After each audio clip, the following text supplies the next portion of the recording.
It's Jack Charts with a state of the market video. Today is January 28th, 2023. Before we get started, this video is for informational purposes only. These are not recommendations to buy, sell, or hold any stock or security. I may hold positions in some of the equities mentioned. Know your time frame and risk tolerance. If you haven't yet, like and subscribe to my YouTube page. I appreciate that, my YouTube channel. That really does help me out. And catch me on Twitter at AlphaCharts365, where I'm posting stuff all the time on my Twitter feed about the market. And so definitely check that out. Okay. So we had this trend line, very obvious in the S&P. And this week, that trend line was broken, right? That's the first time that has happened since November. It was November, I think, or December. First time it's happened since December, and I think it's a big deal. This is the 200-day moving average, 200 candles ago, I should say, right there. So this week, as we get rid of this data, right, we should start to get a flattening 200-day moving average, right? That's the idea, as long as price kind of holds up. Speaking of price, it's had an amazing run, really, the whole entire month of January since, really the second week of January on forward, right? Really amazing run. So with that being said, it is a little bit extended here, right? Short term. Like, don't think this is going to go straight up. I would very much expect a pullback retest, maybe to this 9-day EMA, maybe the trend line breakout, right? To give the bulls a little pause. We still don't know if this is a true bull market or short covering rally, but it's been bullish last 3 weeks. So we are obviously playing it as that, but I would not be shocked if this week if we see some sort of pullback to this trend line, or where these moving averages are bunched up, right? So a 3960-ish, something like that, or maybe even just 4,000, right? Somewhere in that range. That would not shock me, because nothing goes straight up. And we're not, I don't think, in an environment for things to go straight up when it really comes down to it. But again, very constructive on the S&P 500. As January goes, so goes the rest of the year. And so far, January is, looking at the monthly, 6% up on the month. That's a very strong month. And we Tuesday, January ends, so we'll find out if that can hold most, if not all, these gains on Tuesday. But even on the week, we had a 2.5% week, right? Very, very strong. I mean, the weekly chart here is, breakout on volume. Everything looks great. So 2.5% on the week. Looking at the RSP, equal weighted, 2.25%. That's fine, right? RSP doesn't have to always be like outperforming SPX. It's okay if some of the mega caps do well as well, right? We don't always have to see that, but they both went up in a fairly similar fashion. That's the important thing on the weekly. And you see RSP, it looks very, very similar to SPX, which is great, right? Nothing wrong here. That all looks very good. It is extended, right? And starting to see maybe a flattening of this 200-day right now. So if we can get through next week, right? And it was April 11th, right there, right? Get through this data, I would expect that 200-day to really start to flatten out. So sideways movement or small pullback makes sense in the S&P. Looking at the Qs broke out of their trend line, right? That was nice to see. Not only did they break out of their trend line, they broke above the 200-day moving average. That's nice to see. April 11th, going back 200 units right there. We'll get rid of this data next week. So that will give the 200-day moving average a chance to try to start to flatten out a little bit. There's this overhead area right here that we're kind of in, right? And so I wouldn't be shocked if we see, again, a pullback, right? You just went from 260 to 296, almost 300, right? 298 an intraday high, right? So that's a huge move. And on the week, 4.8% on the week. And you see, literally straight off the bottom, right? The entire month. again, very, very positive for the rest of the year. We'll see if that continues, but short term extended, right? 4.8%, pretty impressive. Equal weighted is 4.48, same idea as SPX. It's all about participation. Again, you're seeing how the equal weighted is stronger than the cap weighted again, and so I'm judging it by these moving averages are above the 200-day on the equal weighted, but not on the cap weighted, right? So that looks much different, and that's great, right? Again, and this to me looks more like a bottom than a top. That's important too, right? So we have this bottoming formation that's been going on, for at least 6 to 9 months, and again, ride it while you can, but don't expect it to go straight up. Expect pullbacks and shakeouts along the way. IWM, again, starting to get that, again, broke out. 200-day is already flat. See that flattening 200-day right there. Love it. It's right where my trend line is too, so hard to see, but it's flat. And so that's great to see. Again, is it extended? Absolutely. Right into area supply? Most likely, yes. So early weakness makes sense to me. But then I think that it's still set up for a move higher, right? Again, really, if you look at you're low, you're the higher low, and now this could be a very constructive higher low right where the 200-day is too, the 180-ish level. But that could be a very, very constructive higher low right there.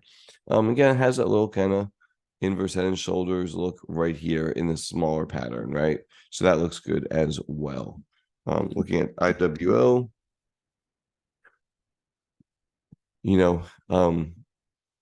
very, very similar, flattening 200-day, bottoming look to it, making low, higher low, higher low.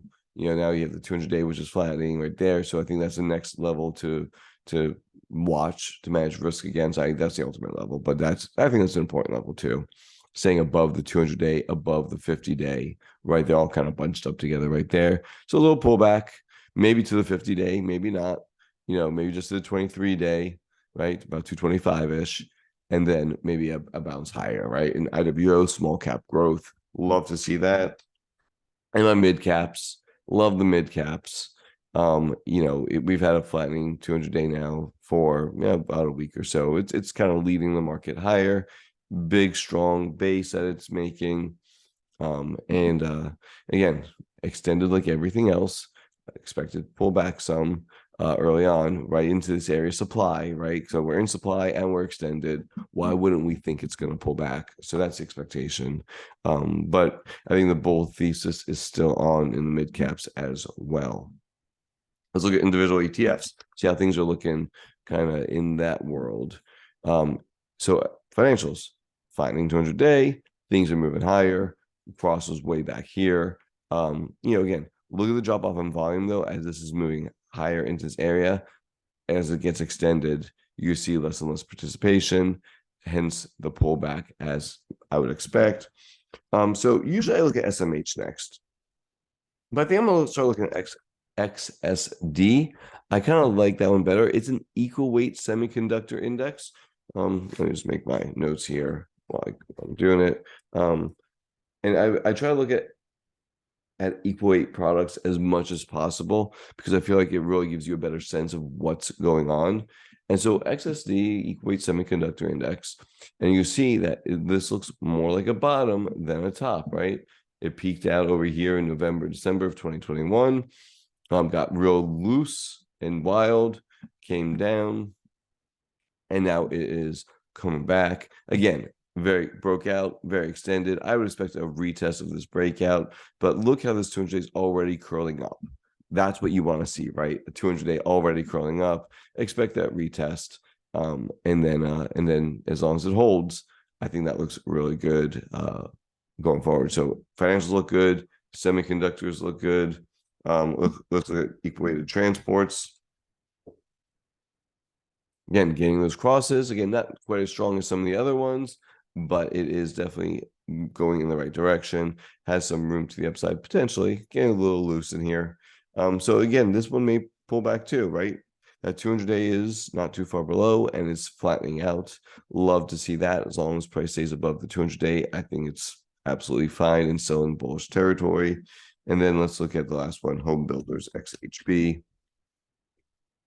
Again, same story, already curling back up. I know home prices and home builders are all supposed to be crashing, but right now they're not. Again, into supply, trying to break out, extended, same story. So under the surface, as far as ETFs go, the end of the world, in my opinion, is unlikely, right, in stock markets, as of right now. That could all change, of course, and this may just be a short covering, few months of a rally or something like that, and we still could go lower from here. But right now, that's not what the charts are saying. So we can only go with what we have in hand, and we could change our mind at any time based on facts, based on price, right? So let's look at VIX. Here's your VIX. VIX is at 18. Again, this is area in the past, anywhere this area or even a little bit lower, where you can get, a spike in the VIX. Again, the pullback would probably cause something like that. So VIX is corroborating maybe a pullback is in the cards. Again, we don't know if it's going to be Monday or Tuesday. I just don't know if I would be adding longs at this point. Looking at credit spreads, just tightening of credit spreads, nothing really to see here, which is good, right? We don't want to see big, wide movements like we did back here. That's what we don't want to see. We definitely don't want to see movements that look like this, right? That's terrible. We don't want to see movements that look like even this. That's hard, right? This is better, right? This is better. Let's look at the dollar index next. Dollar index at 101.922. So it's below, these areas. So again, we may come back. Maybe we retest the bottom of this, maybe this 102, 103-ish area. But dollar looks like it's continuing to fall. We'll see if that continues. Yeah, obviously that continues or not, but that looks good. I think that's a tailwind for stocks. Let's look at put call ratio.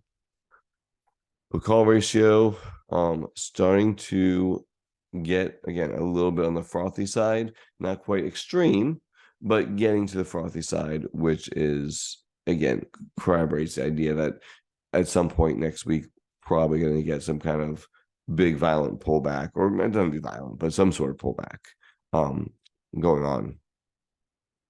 And then let's look at the percent of stocks above the 50-day moving average. And you see that's in the roughly 75%. Again, area that, 75, 80%. That's the area that you a lot of times will see pullbacks. That's more of the extreme-ish area. This particular area, you see, can go a little bit higher, but it doesn't have to, right? It's pulled back in this area in the past, right? There was December, pretty nasty month.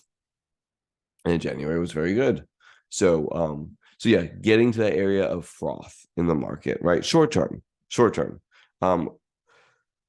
Looking at gold. Gold did pull back a little bit. Let's see, on the weekly, it was down, even. It was even. And again, this weekly pattern could take a long time to build out, and it may be overextended, may need to move sideways some, but still a very bullish overall looking pattern on the weekly and even on the daily. You're seeing, just coming in here. Let's see how extended this is from. Yeah, I mean, you're seeing a lot of accumulation in gold and the sideways movement. So that looks pretty good. Okay. So and let's look at Bitcoin, right? Because as Bitcoin goes, so goes the market, right? Is that the new thing? Coinbase. And Bitcoin is kind of flagging a little bit loose in there, but you have a rising 200-day now in Bitcoin. Here comes your 50-day screaming higher. And again, very bullish look to this pattern. Again, a little bit choppy and loose in here, so may need to tighten up. I don't know if we'll ever get this type of tight again in Bitcoin, but may need to tighten up some. But overall, it looks more like accumulation and a move higher, maybe in the cards, even though it's getting to that, this general $25,000. That's the area that may offer some resistance. So let's go ahead and just kind of let's just kind of wrap all this up. In the end, markets are looking really good. I think whether this is a short covering rally or a new bull market, who cares? I think we should be participating in this market because it does check off all the boxes. We still have to be careful with our entries. Don't buy in extended markets. I think right now we're in extended short term. And I guess the retest would be the true test, right? The retest holding, whether it's at the trend line or at the 200-day, that's going to be the trick right there. So we want to be able to see the trend line or the 200-day at worst hold. And as we feed through all of this data, that 200-day will flatten and start to move higher. And again, we may get a nice strong run. The market is good 2 to 3 times a year, like really good to us 2 to 3 times a year. The rest of the time, it's probably better just to stay in cash than to try to trade a nasty market. I believe that we are in one of those times of year and have been. If you've been watching my videos, I've been talking about this now for a few weeks. The second week in January is when I started to change my tune. And so here we're at. So good luck this week. Take care. Again, don't buy extended, and have a great week. Bye.